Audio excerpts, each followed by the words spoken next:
We'll start the questions from our members, and I'll start with my questions for 5 minutes. And Ms. Moyers, if I could start with you. Gerald Machine provides precision metalworking products and services in Perrysburg, Ohio.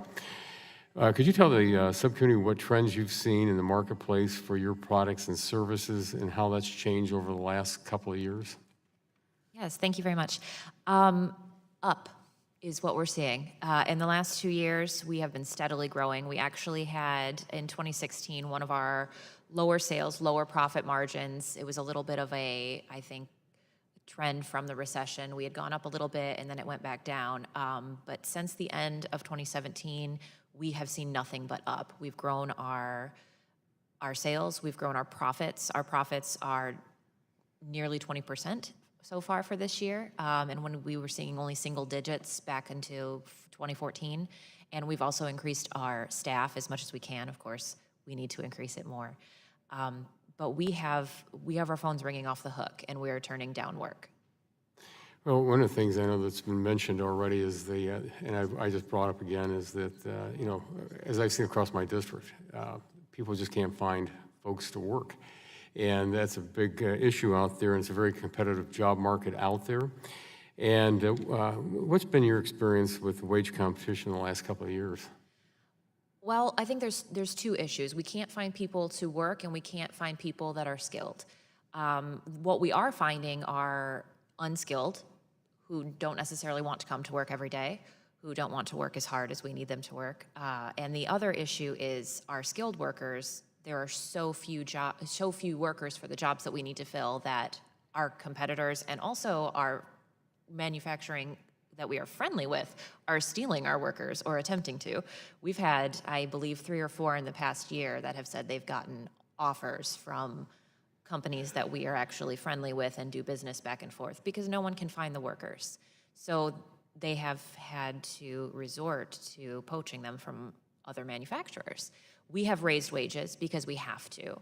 So talk that corporations are not using the tax cuts and the money to raise wages is just simply not true because we have to. If we don't, someone else is going to, and we will lose our workers. Well, you bring up the point about finding folks that are skilled out there and bring them in. I know in some companies they said, look, if you're willing to work, we'll train you. With the legislation that was recently passed on career and technical education here, do you see that's going to be a help? Because I know in our area and across Ohio with our high school career centers and also working with our two-year institutions out there, are you seeing something we should be doing, or do you see something that's bright on the horizon? It's a start. I think that investing in the vocational schools and the trade schools, we're very fortunate to have one in our backyard in Perrysburg, Penta Community College, and they cater to kids for everything from manufacturing to veterinary programs and culinary arts. They do a little bit of everything, and it's wonderful. And we get a lot of our young employees from Penta. But it's a single facility, and they can only cater to so many people, and we need more. And we also need the vocational skills and trade skills exposed to students in regular K through 12 schools. I think that we need to divert funding to bring back the industrial arts, to keep up fine arts, even practical life skills, job interviews, balancing budgets, financial things. They need this. We have students who come in to job shadow, and some of them we've hired, and our young employees don't know how to fill out forms for health insurance, who don't know how to fill out tax forms. These are vital life skills that they need to have, and we need to be teaching them. Also, you referenced in your testimony the innovation, and what's the climate out there for in the regulatory changes that could help drive innovations for companies like yours?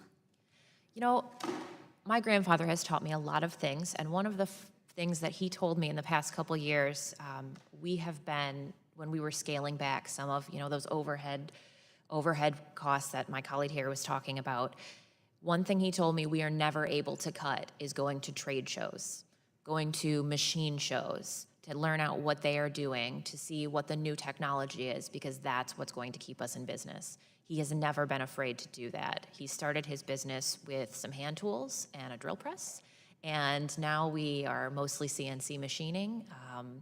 we are breaking into new industries all the time, and I think that is so important. And that's the way that manufacturing is going to survive. We can't be stuck in our old ways. We can't be stuck with old technology, and that's why we need new, young blood into the manufacturing to encourage it. Well, thank you very much, and my time has expired, and at this time, I will recognize the gentlelady from Illinois, the ranking member of the subcommittee, for 5 minutes.